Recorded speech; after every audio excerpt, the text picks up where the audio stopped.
Pada tanggal 7 September 1944, Jepang memberikan janji kemerdekaan kepada bangsa Indonesia. Sebenarnya Jepang hanya ingin menarik simpati bangsa Indonesia agar rakyat Indonesia tetap membantu Jepang dalam Perang Asia Pasifik, sebab posisi Jepang sudah sangat terjepit waktu itu.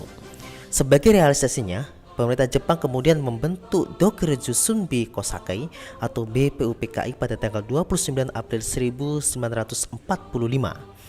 Dr. Rajiman Widyodiningrat ditunjuk sebagai ketua saat itu. Selanjutnya, BPUPKI dilantik pada tanggal 28 Mei 1945. BPUPKI melakukan sidang pertamanya pada tanggal 29 Mei sampai 1 Juni 1945. Sidang pertama BPUPKI mempersiapkan rancangan dasar negara Indonesia Merdeka. Beberapa tokoh mengajukan konsep. Tercatat ada 3 tokoh yang mengajukan konsep: Muhammad Yamin, Dr. Supomo, dan Insinyur Soekarno.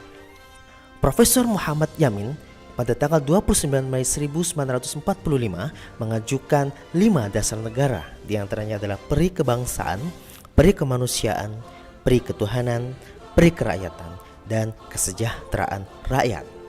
Kemudian di tanggal 31 Mei 1945, giliran Profesor Mr. Supomo yang memberikan atau mengusulkan dasar negara. Di antaranya adalah tentang persatuan, kekeluargaan, keseimbangan lahir batin, musyawarah, dan keadilan rakyat. Selanjutnya, pada tanggal 1 Juni 1945, Insinyur Soekarno melalui pidatonya memberikan konsep dasar falsafah negara Indonesia Merdeka yang diberi nama Pancasila, yang berisikan kebangsaan, internasionalisme, mufakat, kesejahteraan, dan ketuhanan.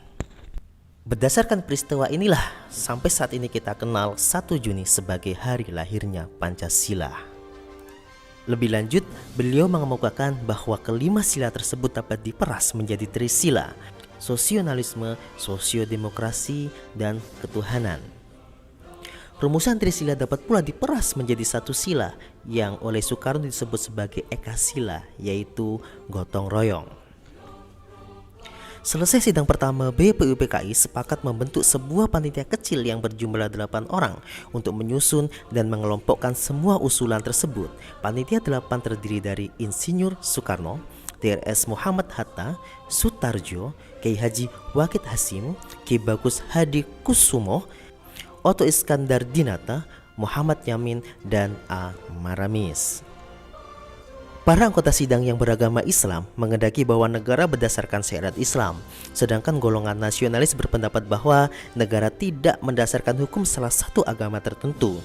Untuk mengatasi perbedaan tersebut, maka dibentuk lagi suatu panitia yang berjumlah 9 orang yang kita sebut dengan Panitia 9, yang terdiri atas Insinyur Soekarno, Mr. Muhammad Yamin, Kiai Haji Wahid Hasyim, Dr. Andes Muhammad Hatta, Kiai Haji Abdul Kahar Muzakir, A. Maramis Subarjo, Abi Kusno Cokro Sujoso, dan Haji Agus Salim. Panitia 9 bersidang pada tanggal 22 Juni 1945 dan merumuskan calon mukaddimah hukum dasar atau lebih dikenal sebagai sebutan Piagam Jakarta sebagaimana berikut. 1. Ketuhanan dengan kewajiban menjalankan syariat Islam bagi pemeluk-pemeluknya. 2. Kemanusiaan yang adil dan beradab. 3. Persatuan Indonesia. 4. Kerakyatannya dipimpin oleh hikmat kebijaksanaan dalam permusyawaratan perwakilan.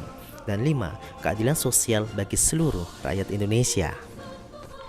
Sidang kedua BPUPKI dilaksanakan tanggal 10-16 Juli sebagai pembukaan hukum dasar. Sidang ini juga mengesahkan Piagam Jakarta. Pada tanggal 7 Agustus 1945, Jenderal Terauchi menyetujui pembentukan Dokuretsu Junbi Inkai atau PPKI yang bertugas melanjutkan tugas BPUPKI.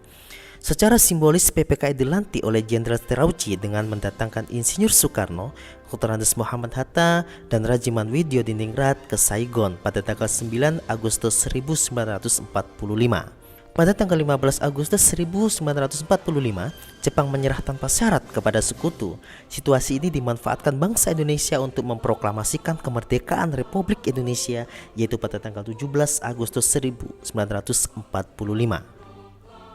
Kemudian pada tanggal 18 Agustus 1945, PPKI melakukan sidang yang menghasilkan keputusan mengesahkan Undang-Undang Dasar 1945 dan memilih presiden dan wakil presiden. Untuk pengesahan pembukaan Undang-Undang Dasar 1945 terjadi proses yang panjang. Ada utusan dari Indonesia Timur yang menemui Bung Hatta pada tanggal 17 Agustus 1945 sore hari. Intinya, rakyat Indonesia Timur mengusulkan agar pada alinea keempat di belakang kata ketuhanan yang berbunyi dengan kewajiban menjalankan syiar Islam bagi pemeluk-pemeluknya dihapus. Jika tidak, maka rakyat Indonesia bagian timur lebih baik memisahkan diri dari negara Republik Indonesia yang baru saja diproklamirkan. Akhirnya, demi persatuan dan kesatuan, tokoh-tokoh Islam merelakan dicoretnya dengan kewajiban menjalankan syiar Islam bagi pemeluk-pemeluknya dan diganti Yang Maha Esa. Rumusan Pancasila yang resmi terdapat dalam pembukaan Undang-Undang Dasar 1945. Bunyi lengkap teks Pancasila ialah 1. Ketuhanan yang Maha Esa.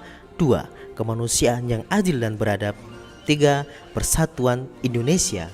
4. Kerakyatan yang dipimpin oleh hikmat, kebijaksanaan dalam permusyawaratan perwakilan. Dan 5. Keadilan sosial bagi seluruh rakyat Indonesia.